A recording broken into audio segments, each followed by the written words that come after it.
ছাগল বারবার হেঁটে আসে কিন্তু প্রজনন করানোর পরেও সেটা কনসিভ করে না। এর প্রধান কারণ কি এবং কিভাবে ছাগলের গর্ভাশয় পরিষ্কার করতে হয় আজকের এই ভিডিওটির মধ্যে আমি প্র্যাকটিক্যালি দেখাবো, সঙ্গে এর চিকিৎসা নিয়েও আলোচনা করব। নমস্কার, আমি কৃষ্ণ ডাকুয়া, ডাকুয়া গোট ফার্মে আপনাদের সকলকে স্বাগতম। এই সম্পূর্ণ বিষয়টা যদি আপনারা প্র্যাকটিক্যালি দেখতে চান, ভিডিওর শেষ মুহূর্ত অবধি আমাদের সঙ্গে থাকুন।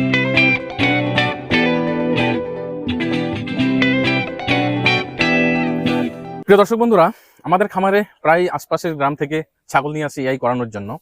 তো যখনই ছাগল নিয়ে আসে আগে জিজ্ঞাসা করা হয় ছাগল কখন হেঁটে এসছে, এর আগে কতদিন আগে বাচ্চা প্রসব হয়েছে, বা বাচ্চা যদি তার গর্ভপাত হয়ে গেছে সেটাও জিজ্ঞাসা করে নেওয়া হয়। মানে কিছু কিছু সিমটম দেখেই বোঝা যায়। তো গ্রামের মানুষ সাধারণত বিষয়গুলো ভালো ক্লিয়ার জানে না, যে গর্ভাশয়ে যদি বাচ্চা আগেই নষ্ট হয়ে যায়, সে অস্বাভাবিকভাবে 7 দিন বা 10 দিনের মধ্যে হেঁটে চলে আসে। আবার সেই ছাগলকে তারা ব্রিডিং করিয়ে দেয় বা কোথাও গিয়ে এআই করিয়ে নেয়।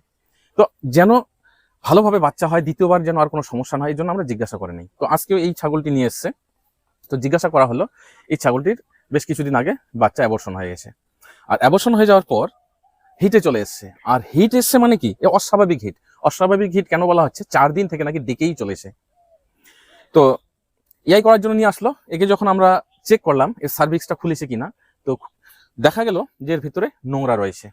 তার দেখেই বোঝা যাচ্ছে। তো ভালো করে যখন জিজ্ঞাসা করা হলো, উনি বলেই দিলেন যে বাচ্চার অ্যাবর্শন হয়ে গেছে।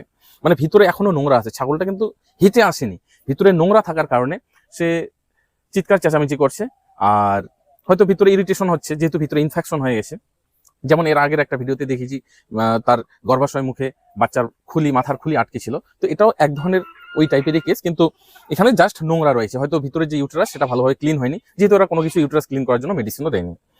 তো এছাড়াও আরো অন্যান্য কারণে এই সমস্যাগুলো হয়, কিন্তু প্রধান কারণ হচ্ছে এটাই। যদি কোনো কারণে বাচ্চা অ্যাবর্শন হয়ে যায় তাহলে কিন্তু এই যে অস্বাভাবিক হিট বা রিপিট হিটের কেসটা বেশি দেখা যায়। তো এর চিকিৎসায় এখন আমরা করব কি, তার ইউটেরাস পরিষ্কার করে দেবো। তো ইউটেরাস পরিষ্কার করার জন্য লিক্সেন আইইউ বা লেনেভো আইইউ, ট্রক্সি আইইউ, যে বিভিন্ন রকমের ইন্ট্রাইউটেরাইন মেডিসিনগুলো পাওয়া যায়, সেগুলো দিয়ে ইউটেরাস ওয়াশ করে দেবো এবং সঙ্গে তাকে ট্রিটমেন্ট দিয়ে দেবো ইনজেকশনের মাধ্যমে, অক্সিটেট্রাসাইক্লিন লং অ্যাকশন এবং এনিস্টামাইন, সঙ্গে একটা ভিটামিন দিয়ে দেবো। তো দেওয়ার পরে এবার ভিতরে যে নোংরা রয়েছে এবং তাকে খাওয়ানোর ওষুধ হিসেবে তাকে ইউটেরাস ক্লিন করার জন্য হিমরপ প্লাস বা ইউট্রোফিট দিয়ে দেবো। তো সেগুলো ক্লিন হয়ে যাবে।